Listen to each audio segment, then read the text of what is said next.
Good evening. Welcome to the Buddy Martin Show, also known Thursday nights as the Orange and Blue Blood Show. I am Buddy Martin, and we are broadcasting from an undisclosed location while we are on assignment this holiday, trying to take a deep breath and not let all the pressure get to us. There's a lot of stuff going on in the world of college football, and in particular the Florida Gators. More breaking news tonight. So, it just keeps on going. We will break down some of that, but we're also going to pause for a moment to talk about Christmas and the weekend coming up, and maybe tell some good Christmas stories. What's your best Christmas story? What's your best Christmas? Let's mix a little holiday cheer in with the end of the football season and get past the regrets, the angst, what have you, of recruiting, and move on. What do you say? Let's do it right here in the Buddy Martin Show now. Stand by because Ben Troupe will be up next along with Franz, the Iron Duke, and Loren Meadowsl, all coming your way tonight on the Buddy Martin Show. Time again for Buddy Martin. Call him up and tell him what you're thinking. But be kind because he's doing the best he can. Better, stronger, faster. Mama says that alligators are ornery because they got all them teeth but no toothbrush. Hey, what if the voice calls while you're gone? Take a message. Bye! You ready, champ? I'm ready for this my whole life. I'm incapable of small talk. But that's why you love me, right? Kind of intimidating to be in the presence of so many great athletes.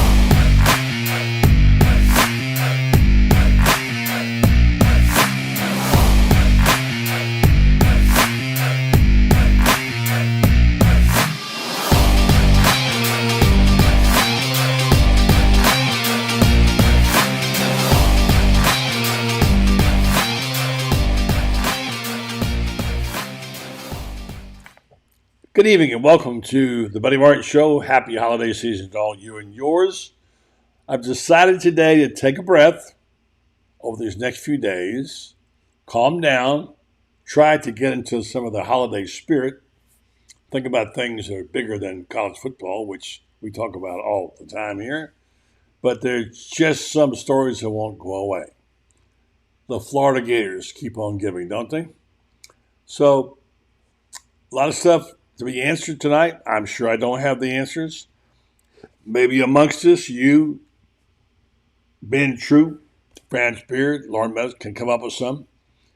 It just seems like something's just a little off in Gainesville. And I feel really bad for Billy Napier. He just can't catch a break, it seems like. And if he fails, part of it will be because the karma just hasn't been good for him. You believe in karma because he's not doing that much wrong and he still has some good plans underway and some good people. But fate just keeps chipping away at him, chipping away.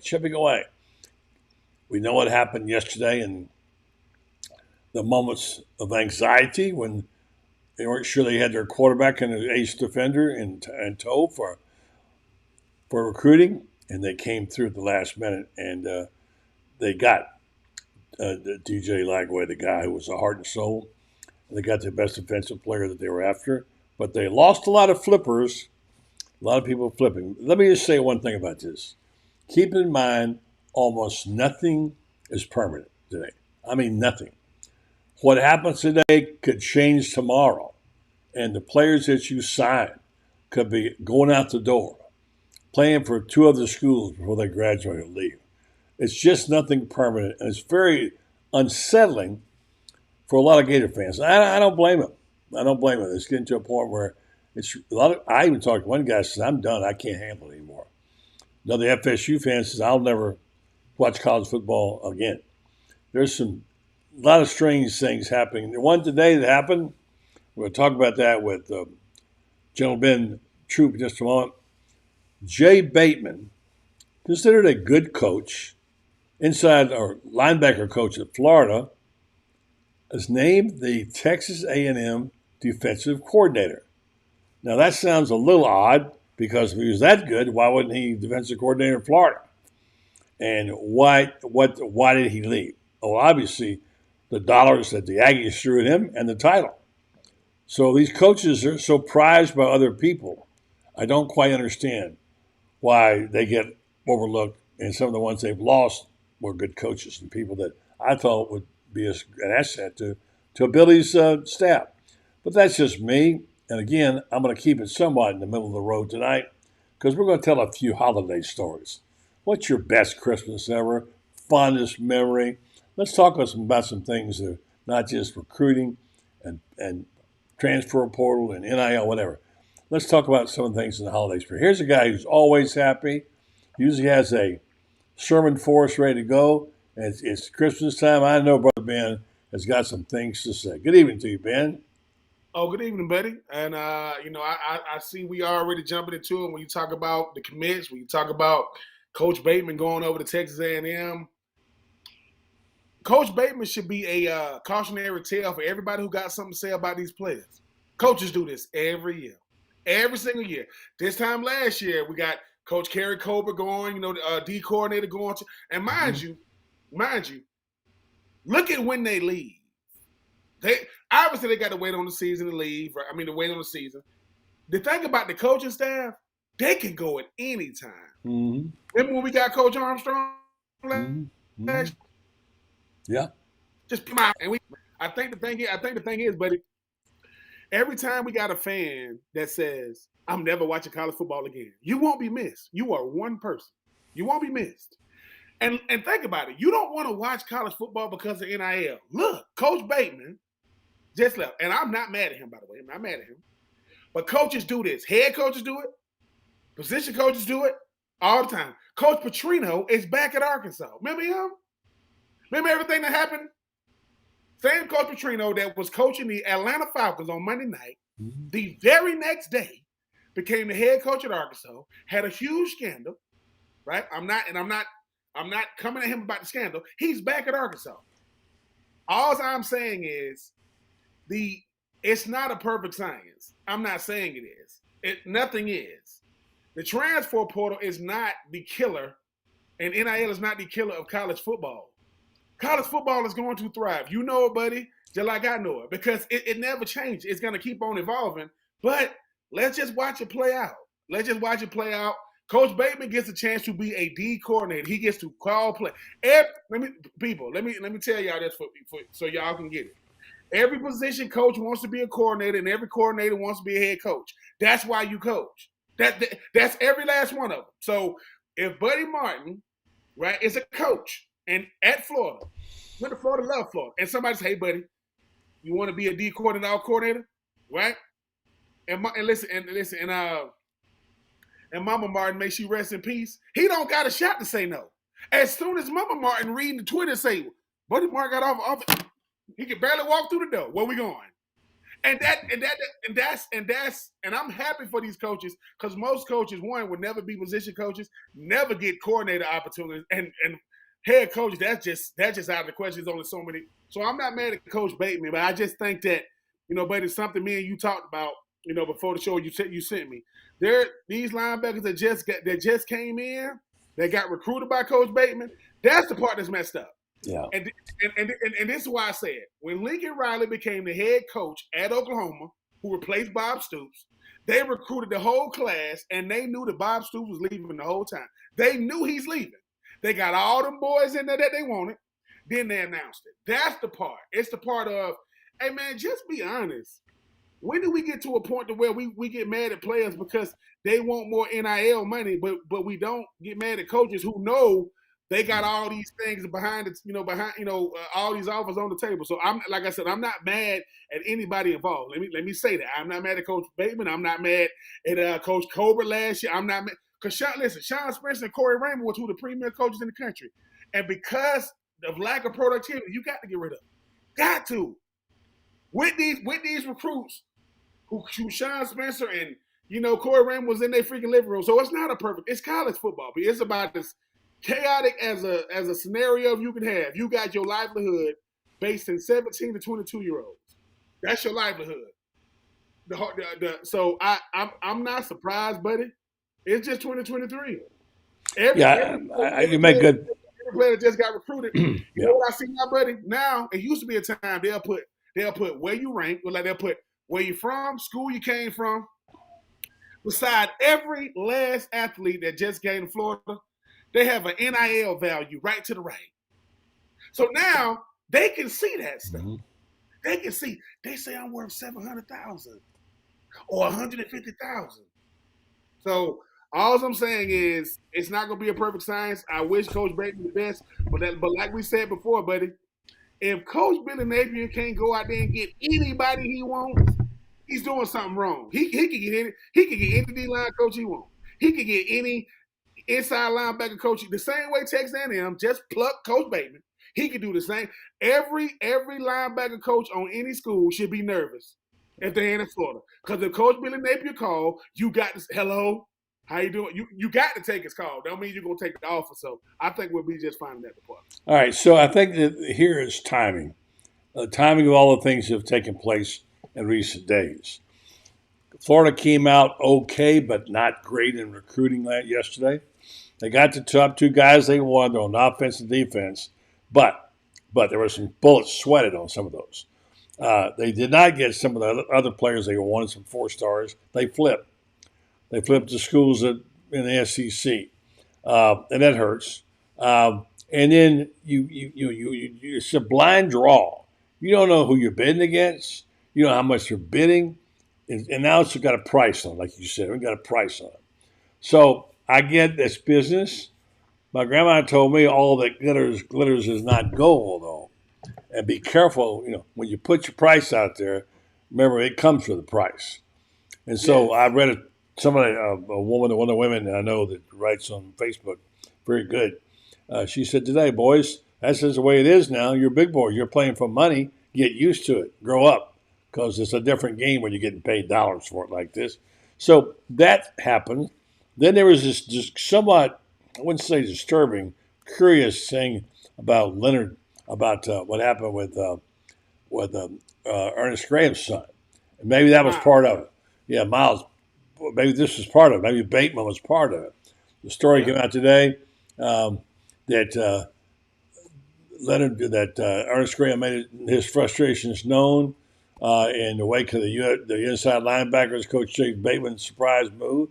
He said, although Graham did not direct his son, namely, he said, class 2024 years linebacker signee Miles Graham, he referenced for the future Florida linebacker and alleged lack of communication from UF and a social media post fewer than 2 hours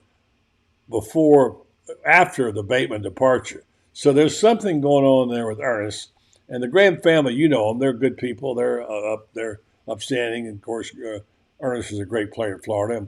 And I hear that Miles is the same kind of guy. Here's a quote. My son was raised to understand the business as it exists, where there have been new levels of disconnect. This is Ernest Graham saying this now.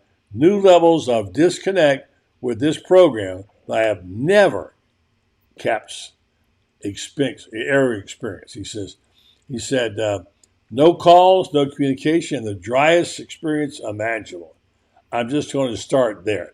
Now, let's go back to what we've been saying now for months. I get it. Billy's got a tough job of coming at him from everywhere. But we talked about this. Billy's got to reach out to more people and communicate with them. Not just us in the media, which he does a very poor job of doing, by the way, but other people. I guarantee you the money people got a pipeline to him. He talks to them. But there's that, and Franz wrote this yesterday, there's that perception. It's so important. Look, what is perception? When you're buying stock, perception is everything. That's what causes its value. So perception does count. And like Franz said, and he wrote this morning, that Billy may have won some recruiting battles, but lost their perception.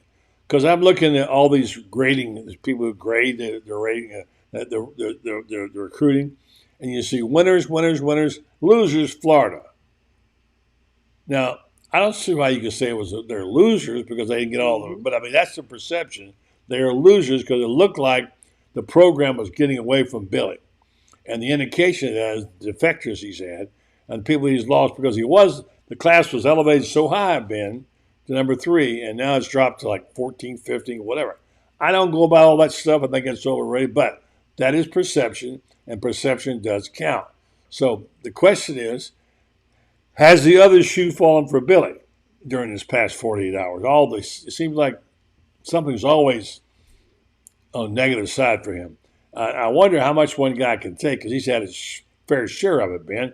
What to do and where to go with this for Gator fans? I think Gator fans need to understand it's just business as usual. Ernest Graham, the reason why what he says matters is the fact that who he was as a player. Every single parent is dealing with what Ernest Graham has just said. And Ernest Graham, I mean, I just love EG. Played with EG for 2 years, one of the best running backs I was, blessed enough to play with. But EG knows, he said it, the business of college football, which means you shouldn't be surprised. See, this is the thing. I am not naive to the fact that just if my son, who has the same name as me, decided to go to Florida, yes, we're going to take a bunch of pictures. Yes, we're going to do a lot of things. But once my son signed a national letter of intent, he belongs to Florida, even if he is still mine forever. Ernest Graham is supposed to say that. He is the father of Miles. But the thing about it is this too shall blow over. See, when you have the ear, right, of Gator Nation, when everything's going on National Signing Day, it's going to be a headline for about 24 hours, and it's going to blow over. And this is why it's going to blow over. I'm going to say this, and I'm going to keep saying this. You better start picking schools because of the school. Stop picking schools because of the coach. Coaches lead, especially assistant coaches. So my thing is, Lawson Holland, may he rest in peace. He recruited me. The running backs coach who used to coach Ernest Graham recruited me to come to Florida. It wasn't a tight ends coach. It wasn't an offensive coordinator. Now, Miles Graham is a hell of a player for Buho. He balled out last year. You said I'm committing to Florida, right? Well, this is what people need to understand of what just happened with Miles Graham and any big time player. When they say I committed to a team, they're talking about a coach and a scheme. That's what they're talking about. Coach, scheme, team. It usually goes, but it should be team. Because if you have been watching long enough, right? I don't know the kid's name, but the kid was at one point rated the number 1 quarterback in the country. He was supposed to be going to Georgia. He went to Nebraska. That's where he went. He picked up Coach Rule over Coach Kirby Smart. Because at the end of the day, these players got ties to places, right? Where was Miles Graham going to go? It doesn't matter who the coach was. Where was Miles Graham going to go? He was going to Florida. That boy grew up a Florida Gator fan. He knew he was wearing orange and blue before he could spell, read, or write. So he was going to Florida. And I get it. Miles and Ernest, let me say this. Neither one is wrong. Miles did it the right way. You notice Miles Graham didn't say a word. See, that's understanding the business. I'm going to let my daddy speak for me, which is what he's supposed to do. And Ernest ain't wrong. But EG, I guarantee you this, and I bet you this. I bet you, and this is no slight to EG. I bet you EG won't say nothing again. Not because he can't. Because they're saying, look, EG, your son got to build his legacy now. Don't make things harder for him when he just got there. So for all the listening and viewing public, just know this. If you looking for a perfect science when it comes to recruiting, you gonna be people saying, well, Florida, they lost out. But why? Because players flipped. Players flip every year. Every year. That's less to do about what the team just did and more to do about the dollars and cents behind the scene. I don't care what no one says. These players are flipping because, listen, 150,000 is more than 100. 200 is more than 150. And I'm not getting in these players' ears or pockets. But buddy, you know just like I know. They used to flip when I came out. And it wasn't no money. They was flipping then. What you think they're gonna do when the money's on the line? I tell you what, remember Ewers that plays for Texas right now? Mm-hmm. He was the number 1 player in the country when he came out. He skipped his senior year, went to Ohio State, never played a down. So all I'm saying is I appreciate. Listen, let me say this: if my son was coming out and he committed to Florida, and he's tying himself to this tight end coach, and the tight end coach leaves. I'm gonna say something. That doesn't mean I don't love Florida. People, when you criticize something, that's a surefire way that you love it. Buddy's son, Brendan, is one of the producers of this show. Just because Buddy criticizes Brendan in public, do that mean he don't love his son? Nope. Because he loves him is why he criticized him.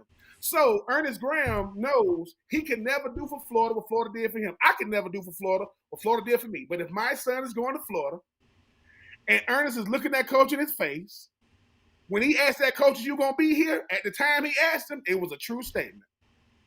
But then he got a call, Texas A&M. For those of you who don't know, Texas A&M got more money than Georgia, Alabama, Florida, Tennessee combined. Texas A&M got the only team that ain't got more money than is Texas. Yeah, that's it. So I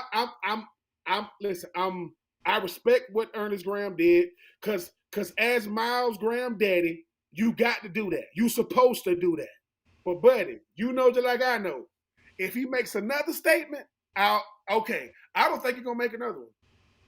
And once again, this is no slight to Ernest. It's just the reason why a lot of people can't be coaches or have big time positions in life is because if you're too emotional, it's not gonna work. Do you know what Ben Napier want to say? Do you know what he want to tweet? But he can't.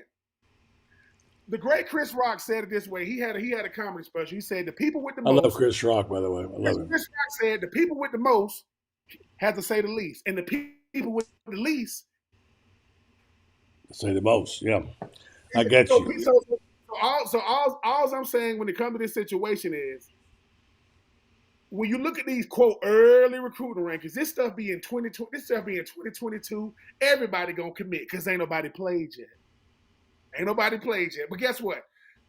Let me tell you something. And I ain't seen him play yet. If Lagway wouldn't have signed, now that would have been a little big.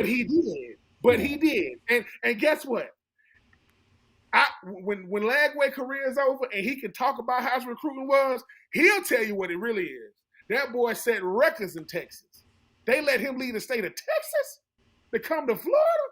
That's A&M, Texas. That's Houston. That's SMU. That's all them schools. So we got the number one and number two players that we wanted. I get that certain guys slip through the cracks. It happens. But I'm not gonna be tripping because I was blessed enough to go through this process. And buddy, you know just like I know. Anybody that says if it were me, you don't know what you would do. Nobody's ever been. That's you weren't 17. You weren't 17 or 18 years old. Yeah. People throwing hundreds of thousands and sometimes millions at you. No doubt about it. I think we got a good class, though, buddy. I think that we was able to. Are you happy with it? From Alabama. I like stuff like that. All right, so you're happy with the recruiting class? I mean, I don't. Well, buddy, if I'm being honest, I don't really got no choice. I'm gonna tell you why. We don't know what it's all perception, right? We don't know what nobody gonna do. I remember that guy Kyle Trask. Remember him? Mm-hmm. If a certain Felipe Franks never gets hurt, we never know how good he is. Never know who he is. Right? So for people who be thinking, oh, we gotta get this, you remember JT Daniels that came out of USC? Yeah. And then he went to Georgia, and then he went to West Virginia, and then he went to Rice. He just retired from football. He was on 4 teams in 4 years. Now he retired. He's going into coaching. This 5-star guy that was going to take. So it's not a perfect science. I'm happy with. Listen, I'm gonna say this. Some fans said this. I want the players that want to come to Florida. They want to come to Florida. Hey man, let's do it. I'm not finna fault no young man for wanting to go somewhere else. Let's deal with the ones we got. Let's see how they pan out. Because at the end of the day, buddy, you know. This thing called recruiting, it is the lifeblood of college football. When's the last time Georgia or Alabama hasn't been the number one recruiting class in the country? It's happened like the last, 10 years in a row. It's going to be hard. Probably when Urban was at Florida when he had 2 or 3 of them. Yeah. And Urban has the same, by the way. He talks about this all the time. He said, what he told people then, of course, it might be different today, was that if you don't want to be here, you're a player or a coach, see me tomorrow, I'll sign your papers, let you go. Yes. Because if you don't want to be here, I don't want you around. Yeah, that's Ron Zook. That's Ron Zook. That is Ron Zook. Because Ron Zook say, hey, I'm not finna waste my breath on people who just want to benefit from my benefit. If you just want to be here to benefit from my benefit, let me know right now. Because once the ink dries, we going at it. I don't want to hear no, hey, coach, I made it. And let me say this too, regardless of the record. For those people who seem to be thinking that Florida is like second tier, you've lost your mind. And I mean that whole. If you think Florida is second, let me just say this. Name a scenario that Florida can go undefeated. They don't make the college football playoff. You can't. You can't name one scenario that Florida goes undefeated. That team on the Panhandle went undefeated and didn't get in. Yeah. If that ain't a surefire way to let you know. Now, I'm not saying Florida State is second tier. I'm saying if you would have told them we going undefeated in 2023 and we don't get in, buddy, I would have been like, that's crazy. And that just happened in our lifetime. Well, then what never happened in the ACC and the SEC happened in the ACC. That's exactly. And for those people that said, oh, Ben, this is going to be, if Alabama beats Georgia, this is going to be the first year SEC team don't get. If an SEC champ don't get in, the Big 12 championship don't matter. ACC championship definitely don't matter. Pac-12 don't matter. Stop playing.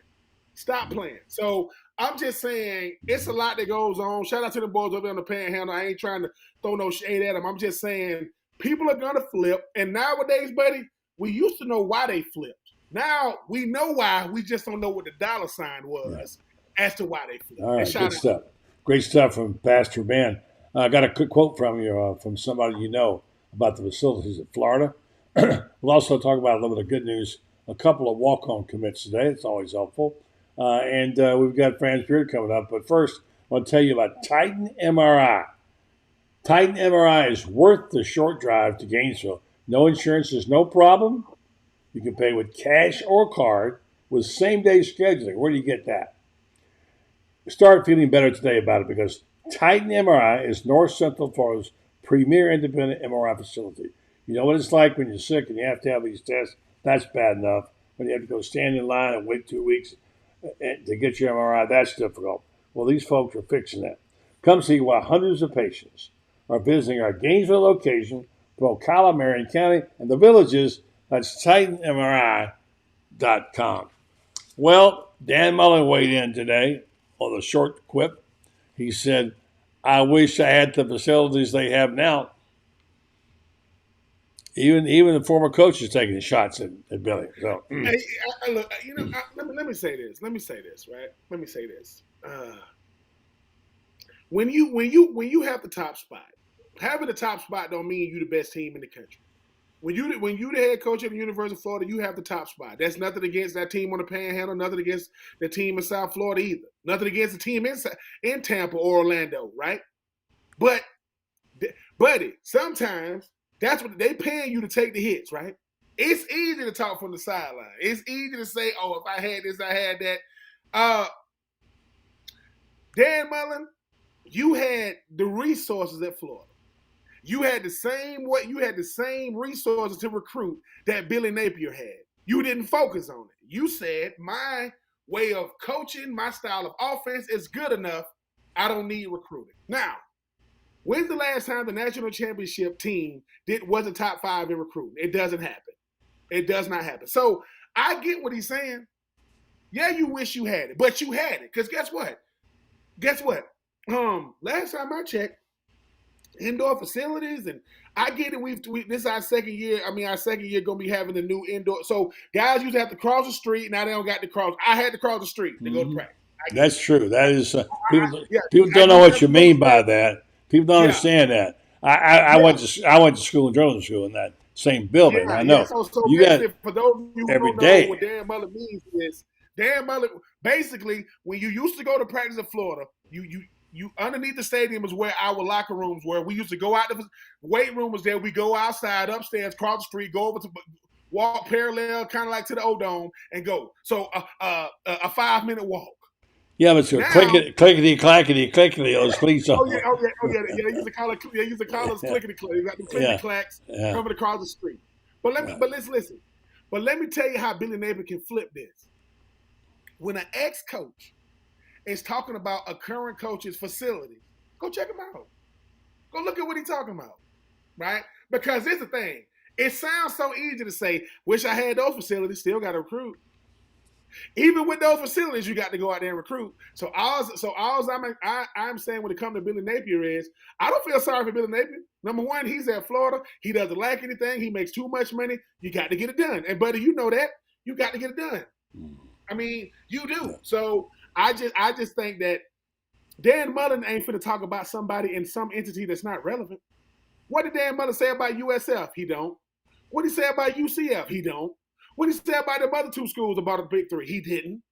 He has to talk about Florida. He just got to figure out what to say. And I'm not, listen, Dan Mullen just doing the job. I'm not mad at him either. But it just comes back to the fact that, buddy, sometimes, listen, Billy Napier gets a reminder of who he is and what he represents every day. Yeah. There is no day off for him.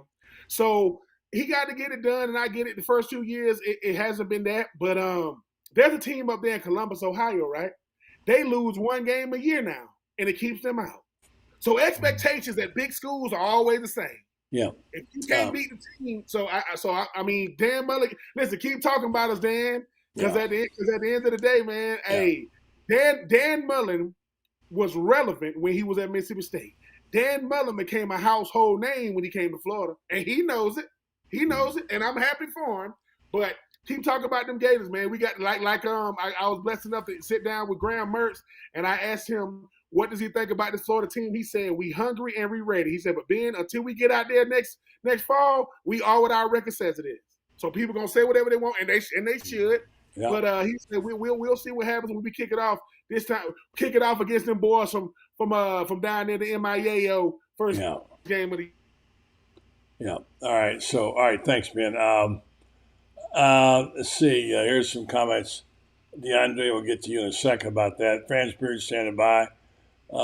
Ben, stand by. We'll bring Franz in here and pick up the conversation. Great job by Franz last night and on the show and the recruiting stories and stuff. Franz, good evening to you, buddy. How you doing? Good evening. How's life in the big city, Bud Light? It's big. It's big. It's real big. It's quiet, but it's big. So two more little items I want to throw in here. The preferred walk-ons they got. One David Schmidt, wide receiver from Newberry. I heard good things about him. Committed to Florida, and his OC was former Gator wide receiver Travis McGriff. So he's got some good genes. So also I want to read just one little comment by Neil Blackman. He says Billy Napier signs the biggest recruit at Florida in over a decade as Texas quarterback DJ Lagway, National Players of the Year, links with the Gators. Whatever else happens, it's hard to overshadow the landing the best player in the country at the most important position in sports. Makes a good point. Franz, we talked about it some last night. I mean, this was a recruiting unlike anything we've seen since Tim Tebow. And last night we discussed that and talked about the impact of what Tebow made on this franchise. Well, buddy, and Ben, and hey, Ben, good to see you again, bud. The impact that DJ Lagway is going to have isn't so much his freshman year, although he's going to be learning from I think a very skilled and very knowledgeable guy who will share in Graham Mertz. I think he's in a very good position because he doesn't have to go out and get sacked 40 times or whatever like that as a freshman or throw 10 interceptions. He's going to be in a learning mode. But the biggest thing again is what do five-star guys do? Five-star guys are like a signal to everybody else that this is a program that's going someplace. Because five-star guys don't go to Vanderbilt. They don't go to Mississippi State. But, you're landing five-star guys, and people can say it was a disaster yesterday, but hey, there's an awful lot of schools in the SEC that did not get a single five-star guy. Florida got two of them, and for all practical purposes, Miles Graham should have been a five-star guy. Miles Graham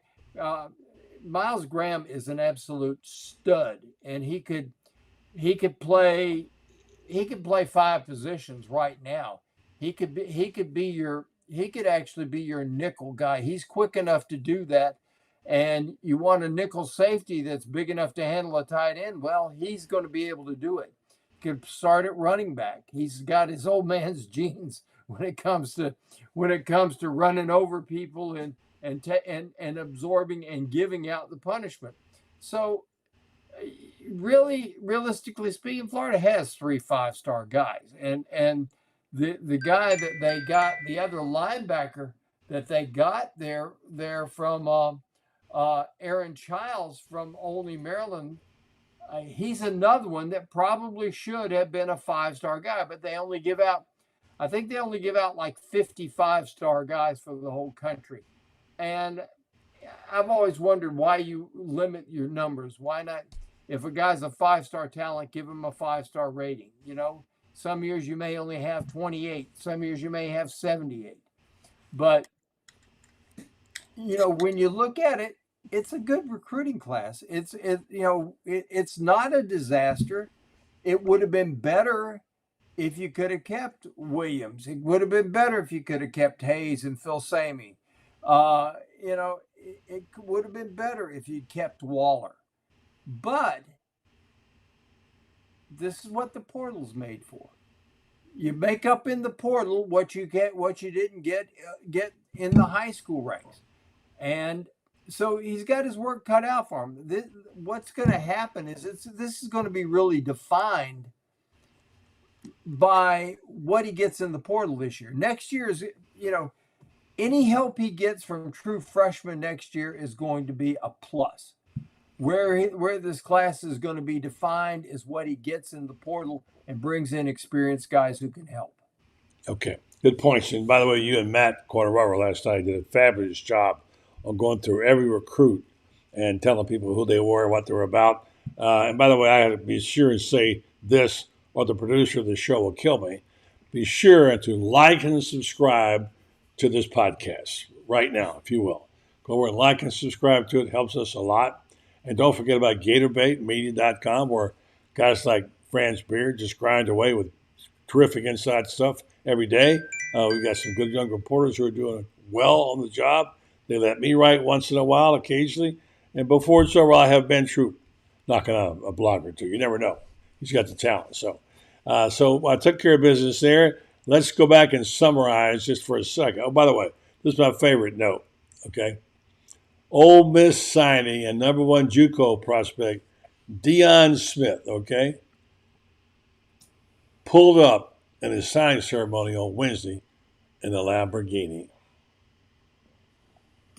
What does that say about college football, guys?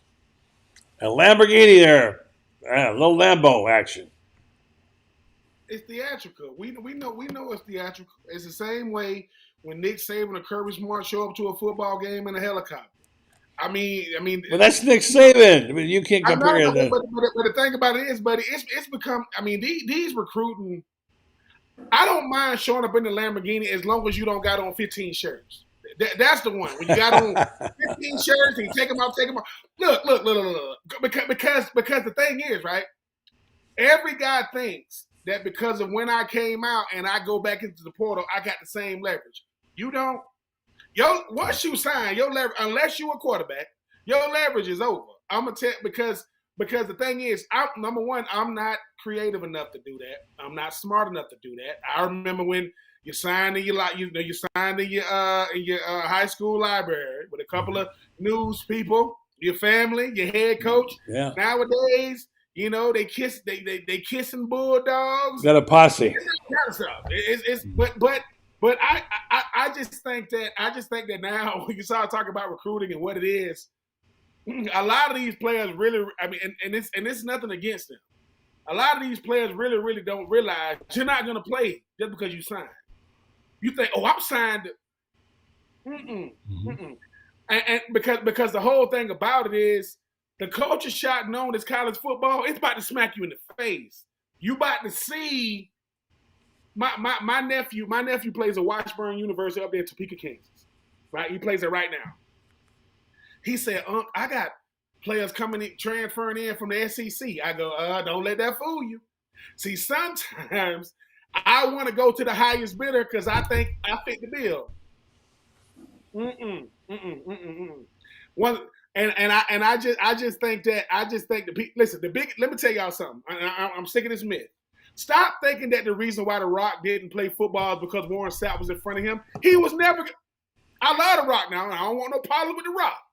But what I'm telling y'all is that is a myth. That is a myth. The Rock was a good player now.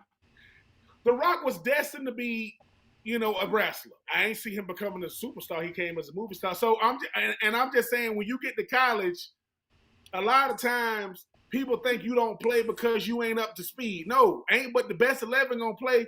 Friends, you done seen them. You done seen some guys in high school. You go, ain't no way that guy don't play. You go to practice one day and go, he won't play a down. He won't play a down.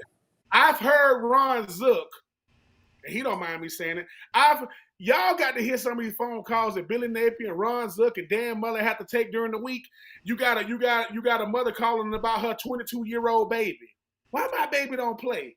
See, he got the sugar-coated on the recruiting trail. He gonna tell you the truth. You keep calling his office. You can't keep sending mama the voicemail. So I'm just telling y'all, I wish the best for every last player that signed. But sometimes you got to realize it ain't what you think. You got to be there to see it. People will say, hey, Ben, you played. It took me 3 years to figure out what the hell I was doing. And it don't matter how talented you are. So it don't matter how gifted you are. So when people that got something to say about Florida's recruiting class, number one, you don't know football. Because I saw Miles Graham play. You better hope Miles Graham play linebacker. Because if you don't think, listen, you know who looking at Miles Graham right now? Trayon Webb. He going, hey, man, what position he play? I'm just being honest. Right there, Buchholz, he right there in Gainesville. He was at every freaking home game. You don't think when Miles Graham walked through the line? I don't blame him. I bet I would too. Might be the same age, him and yeah. Listen, I'm just telling y'all, when you get to college, all people care about is one thing. Yeah. What position you play? Yeah. They want to make sure you do not play their position. Don't play your position, right. Because at the end of the day, like you said, this boy was good enough. He could have been offensive player and defensive player of the year for what he just did for Buchholz. My nephew plays running back. I showed him Miles Graham, and I said, he play linebacker. Him, with them type of stats, he's playing linebacker. So for everybody that think that, it's job well done if you did sign, but don't get mad if you never see the field, because at the end of the day, the biggest talent acquisition you ever gonna see is on the practice field. Because y'all see Titus O'Neil, his real name is Thaddeus Bullard. That's the first person I saw when I got on campus, and when I saw him, he had on some pretty whiteys that was black, all oiled up like he was going to the ring. That's how he looked. And you said, please don't be a tight end. Don't be a tight end. No. When I get on the field, right, I see this model-looking, Adonis-looking dude. I'm like, listen. I go, who is that? They go, oh, that's Thad Bullard. And I'm like, oh, God. You know what I'm saying? So I'm like, But guess who I couldn't see? I couldn't see Alex Brown standing two people behind him. I had to deal with Alex. Yeah. That's why. That's a bunch. I'm just saying, it's gonna be a lot to deal with. I'm wishing him nothing but the best. But if you don't think Miles Graham gonna be pushing for playing time in 2024, okay, all right, that kid trying to come play. Yeah. And I was blessed enough to just interview Derek Wingo, and I was like, D Wingo, he's coming in there now. And I heard about the kid from Maryland, the one you just said. I heard about the kid from Maryland, but I saw Miles Graham last year. And dare I say, man, some time it's gonna be him. Yeah, Miles Graham is an absolute stud, and as I said, he's a guy that is he's a football player, and football players are going to find their way on the field, whether that's at inside linebacker, outside linebacker, running back, playing safety. He's quick enough, or playing the nickel, which I think might be. You got Shamar and Scooby, who are really good football players. You could put Miles Graham out there covering, as that nickel who's covering that moving guy that they call him a tight end, but he's really just a motion guy. That's a guy you can put out there who can be physical enough to handle him. Yeah. He's a football player. He's going to find a place to play. All right, let me jump in real fast. You know this guy, Stephen Harris, very well, Franz. Remember him topping in I remember him. Troupe telling the truth. Major love to you, buddy, and the whole show from Stephen Harris. Go get it. We remember when he blossomed out, when he came up at the end of that season, and what a game he had, man. Good to hear from you. Thanks very much. Appreciate it, Stephen. All right, real quick. Stephen Harris going against Ohio State's first team All-American. Ate their lunch. Their center nearly sacked Troy Smith twice because Stephen Harris knocked him back so far. Troy Smith was lucky to come out of that game with all his moving parts. Yeah. Thank you, Stephen, for the nice message and the super chat. If you have a comment you want to get on, you do the same thing. Go up for a super chat, put a $1 price tag on it, and we'll make sure it gets on it. And that money will be greatly appreciated and used. And we'll put that back up again later. Let's say good evening to Loren Meadows. He's had a busy couple of days. He's been up the Jumpman Classic, watching the Florida women and men make a mark up there. And before we get into that, Loren, I want to just say, let's go around the horn here and try to think of no more than 3 words to describe the recruiting class that Florida has gotten this year. And by the way, we're getting a record number of people tuning into the show tonight. We're at all-time high live broadcast, and we appreciate that. Thanks for your support. We're here 4 nights a week, and you can check us out anytime you want to. Even if you don't hear the live broadcast, you can hear it, catch it on the next day. All right, so let's start with Franz. Just give me 2 or 3 words that sums up what about this recruiting class, describing it, and then over to Ben, and then Loren, you can take a shot at it. Very, very good recruiting class that met most of the needs. And all right, that's 3 words. Could have been better. Okay. All right, 3 words. No, Ben, 3 words. Got it right. Go ahead, Ben. You say it. To me, they got it right. They got it right. Okay. No, they got it done. Got it done. Okay. All right. Loren, since you just come to board here, I'll give you a few more words. Go ahead. Good, but not great. I'll take 1 more word. Mm-hmm. Good, but not great. Franz made a great point earlier about this. They got 2 5-stars and should have gotten 3 because Miles Graham should have been a 5-star. And how many teams in the SEC got none? So from the standpoint of that, it's lost in the shuffle because you didn't get all the ones you wanted. And the perception was Florida dropped. Well, they dropped to 18th in the rankings. I don't know how you keep up with this thing. But they got some good football players, but it wasn't what was expected. And Franz, you said it before. You said they lost a perception battle. Yeah. I mean, this is the thing. He has a very good class that meets most all of his needs. The problem is he lost the perception battle because everybody thinks that this day was an unmitigated disaster, and it wasn't. Okay. While we're doing this, we'll go next to Ben. Be thinking of your favorite Christmas of your lifetime or favorite Christmas story. We're going to wind up tonight on a good note, the holiday season. This is the last show we'll have till after Christmas. So when we come back to you, friends, we'll be asking you about your favorite Christmas story or favorite Christmas day that you ever had. All right, Ben, sum it up. What are we talking about? We're talking about this recruiting class. Yes. I do agree with what I do agree with what everybody said. When Loren said, good but not great. I just this is the thing. It's really, really hard. It's really, really hard to look at a recruiting class because you don't know. I'm just telling you this. I don't care what no one say. If Lagway would have flipped, you talk about going crazy. And mind you, we don't know none of these players. We don't know none of them. But by the time they sign, it's like you kind of know them. You don't know them. Mm-hmm. We know Miles because his dad's name Ernest, right? We know Miles, kind of. Never met him. Know him. And the thing about recruiting is, once again, it has a lot to do with momentum from the previous year or lack thereof. And like I say, man, how deep are you willing to go in the piggy bank? And we know that's what it is. How deep can you go? And like I said, when Florida loses players to Texas A&M and Texas, what can you say? Texas A&M and Texas can offer anything. And Texas A&M is 2 years removed from having a number one recruiting class, and their coach is gone. Yeah. So I'm just saying, when we get to asking what we don't know, we hope they pan out. Yeah. We hope, but at the end of the day, I'm watching this thing yesterday. I don't even know who I'm looking at. I got to look at the bottom. Who is this man? I know who Lagway and Miles is. And he's like, who is that? They on live and TikTok. I don't know what I'm looking. And I'm sitting here, my lady looking at me like, what are you doing? I'm trying to see who we got. Who got Florida? And she was like, how old are they? I don't know, 17, 18. To me, that's what we do, right? Yeah, we do. So we was over there go, oh man, so-and-so flipped. Like we know what we're talking about, right? Yeah. I think your answer.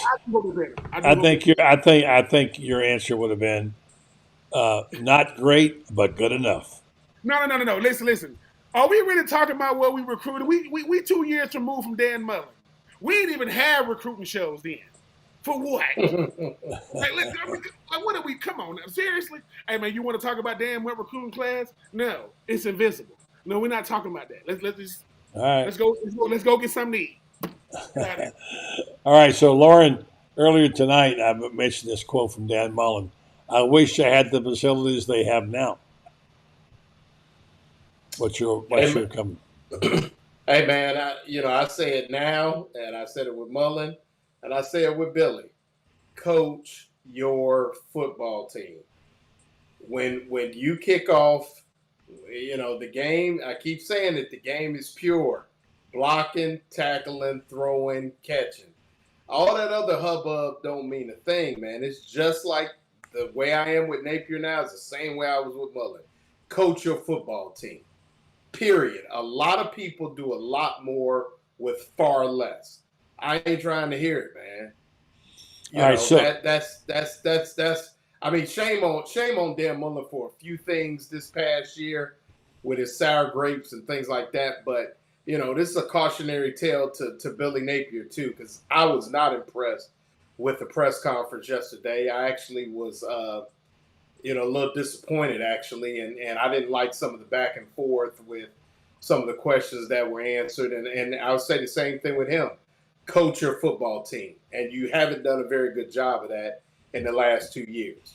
Coach your football team. All right. So the other thing is that you followed locals scene a little bit in college in high school football.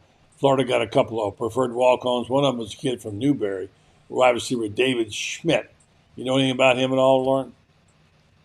Well, I know that he caught passes from Kill McGriff, who's the son of offensive coordinator Travis McGriff, and if I can say that I know they run a pretty complex system that is probably very similar to what you see at the college level, and obviously being coached by Travis, the kid can run routes, he knows how to get open, and from what I understand, he's a pretty tough kid. So, could be somebody that might find their way on the field, special teams, things like that. So, and I'm sure he was a senior, Keel is a sophomore. So I know there were times that he helped Keel look a little better by making some plays. So, All right, let's wind it up with a little holiday cheer. Franz, give me a good Christmas story. Your favorite Christmas or favorite Christmas story, if you got one. Yeah, I tell you, came home. We had been exiled to Mississippi, and we came back to Florida, and drove all night. Got to my grandparents' house. My grandfather got me a number 11 Steve Spurrier jersey. That was my That was the first thing I had opened up all these other things, but that was my favorite thing I opened up because at the end, my grandfather, we're through. Everybody thinks we're through with Christmas. My grandfather says, "Well, I think we missed a present back here," and he pulls it out, and I open it. It's for me, and I open it up, and it's a Spurrier jersey. And of course, I put it on immediately, and I said, "Hey, I got to go for now." They knew where I was going. I ran all the way to the stadium where Sarge used to have me. I was one of his sales pros selling Coca-Colas. and Sarge Squires, and I went down there, and that afternoon for about an hour, I was Steve Spurrier, and the Gators were playing, and we were scoring touchdowns on Florida Field because it was unlocked. You could get in on the field, and I had that number 11 jersey on it, and I wore it till I outgrew it. Either I outgrew it or it just fell apart in the washing machine. That's a nice story, Franz. Merry Christmas to you, my friend. Thank you. Ben, what you got? Oh man, that's easy.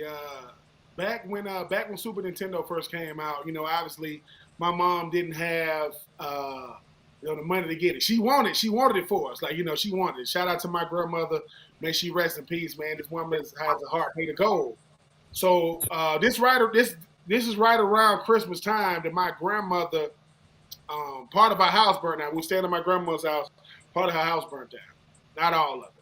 And my mom had like a refrigerator or something. In Swainsboro, man, we know each other by first and last name. And so when you go buy stuff, and, we ain't got these national brands. We got the Farmers Furnitures, all these type of things. Long story short, Christmas is coming. And, we have Christmas and what may have you. And, it was a good Christmas. About, I want to say about 2 days later, walking my grandma's house. Right? Regular days, back at school, we were walking my grandma's house. And right there on the freaking couch was a Super Nintendo. Me and my brother saw it. Mind you, it ain't a whole bunch of games. I think we only got the games that came. I play the hell out of Mario now. Right? Me and King Cooper, we used to do it, right? But it's what it said about my mom. Come to find out, this is years later. My mom had insurance on her stuff.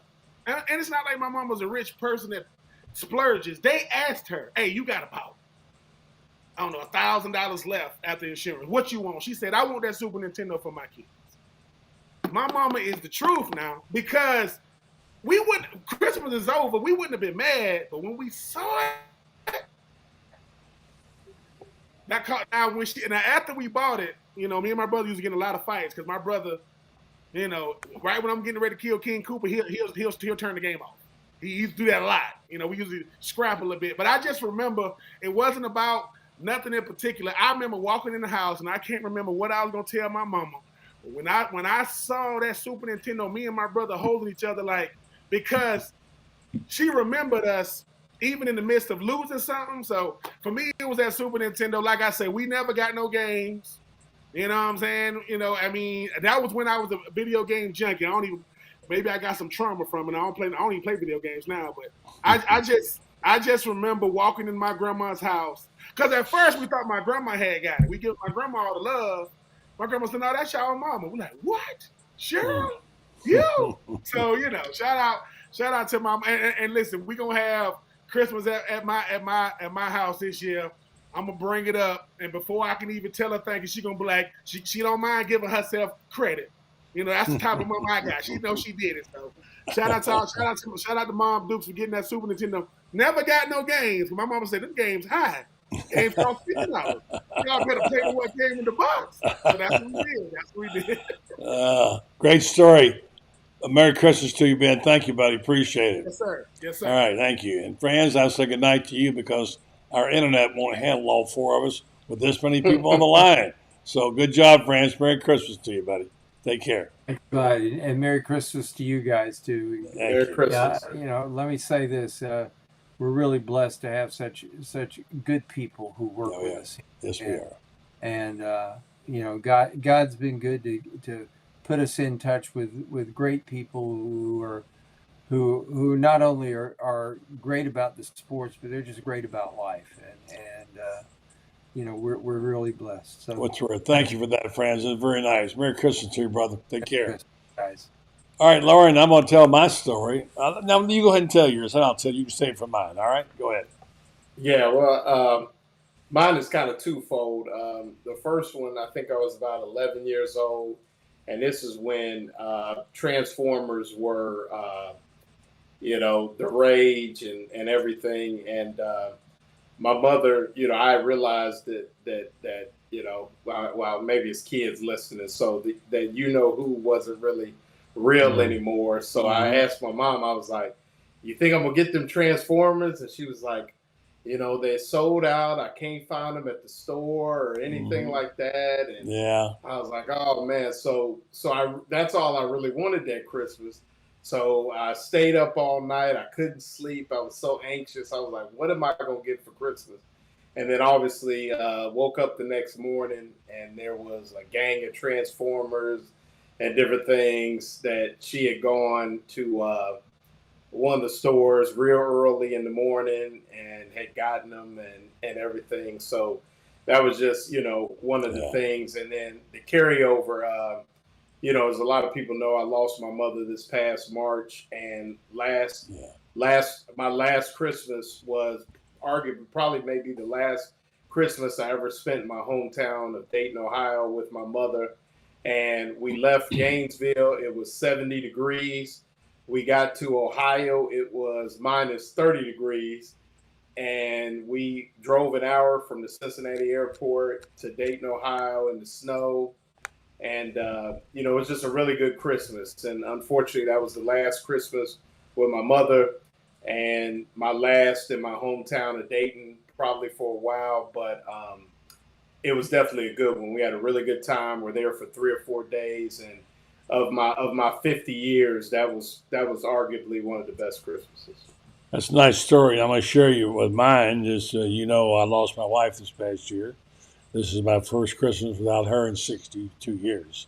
So all her holes in all of our hearts, and we've all moved on to different directions. So I'm thinking of my whole family today, especially my son, 2 daughters, and thinking about what a sad year it's been.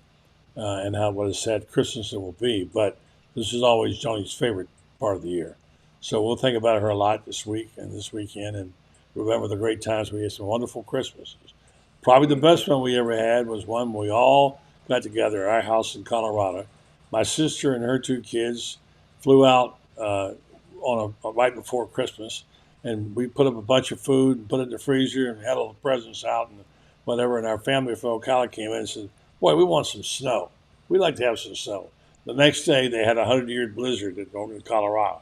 And we were locked in that house for 8 days with 9-foot snow drifts. We couldn't get out of the house, so we were stuck together for almost 8 days. It was a wonderful Christmas. Just being inside all together, around the fireplace, eating food, whatever. Despite the fact it could have been a lousy Christmas, it was a wonderful Christmas. So my heart's out to all the people today, including you, Loren. I knew your mom, what a great lady she was, who lost someone this Christmas. And God's going to be with them. So I know there'll be a tough year for them, but just think of their spirit and what it meant to them and how much love they brought to you at this time of the year. Remember that. Be thankful for having had them in your life.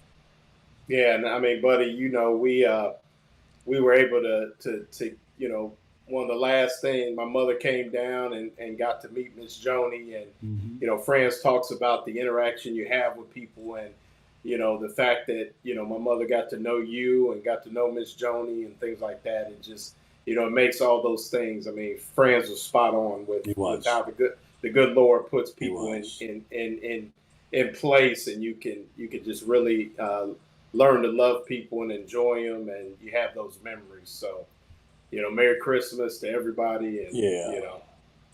Yeah, for sure. And that was a very kind thing. And Franz is exactly right.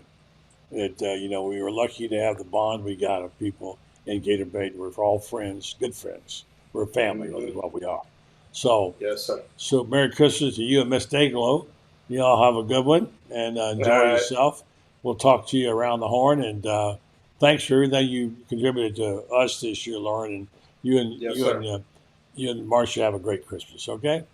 You too as well, buddy. All right, thank you. See you soon. Loren Meadowsl. All right, folks, we're going to go off the air here first with a quick comment from our friends. And let's just do this. Let's go here from David. Jeffrey, look forward to a great 2024 and being together with you and your wife to celebrate some special occasions. Yeah, and buddy, I want to tell our Gator fans out there that Todd Golden is the real deal. Okay. In 1 year, he's put together this really tall team that's going to out-rebound just about everybody that they play. They've got some great shooters. We got 3 or 4, guards in there that are awesome. Yep.